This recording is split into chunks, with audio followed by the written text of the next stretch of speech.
so hello साथीहरु के छ म चाहिँ आज धेरै पछि आइरहेको छु भ्लग लिएर हैन अनि यो भन्दा अगाडि चाहिँ मेरो घरमा हेरथोर काम थियो के अनि एमबी पनि थिएन त्यही भएर मैले चाहिँ भ्लग हालिन यो चाहिँ पहिलो दिनमा यता बत्ती सत्ती फिटिङ गर्नुपर्ने काम थियो अनि दाइलाई बोलाएर यता बत्ती नि फिटिङ गर्यो बत्ती फिटिङ गरिसकेपछि यता यो 2-3 टा भन्दा नि 25-30 वटा कुखुरा हाल्न भने मैले अनि यता बत्ती फिटिङ गरिसकेपछि यो चाहिँ नेक्स्ट डे अर्को दिन है त अर्को दिन चाहिँ यता हाम्रो भाउजू आलु रोप्दै रहेछन् अनि त्यो दिन भएपछि अर्को दिनमा सर्लकै यता चरीकोट गएँ सामानहरु लिन चरीकोट आएर ओर्लिसकेपछि चरीकोट आएर ओर्ल्यो अनि यसो यता उता डुल्यो देख्न सक्नुहुन्छ तपाईहरु चरकोट बाबा चाहिँ बवाल छ है यो चाहिँ माथि टपमा गएर मैले भ्यू चाहिँ खिचिन अनि यता खाजा खान आयो खाजा चाहिँ मोमो खाइयो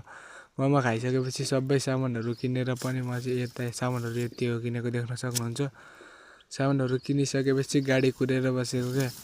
फाइनली गाडी नै आयो अनि गाडीमा चढेर म चाहिँ घरतिर लागेको अब 2 बजे हिँड्यो यहाँबाट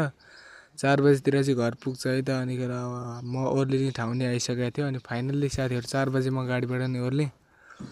देख्न सक्नुहुन्छ हाम्रो गाउँ चाहिँ धेर बाक्लो छैन के ठिक्कै छ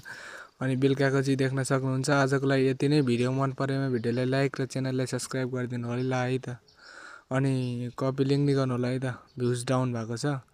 कपी लिंक गर्नु होला नेक्स्ट भिडियो हेर्नको लागि सब्स्क्राइब गरेर अल बटनमा लाइक गर्नु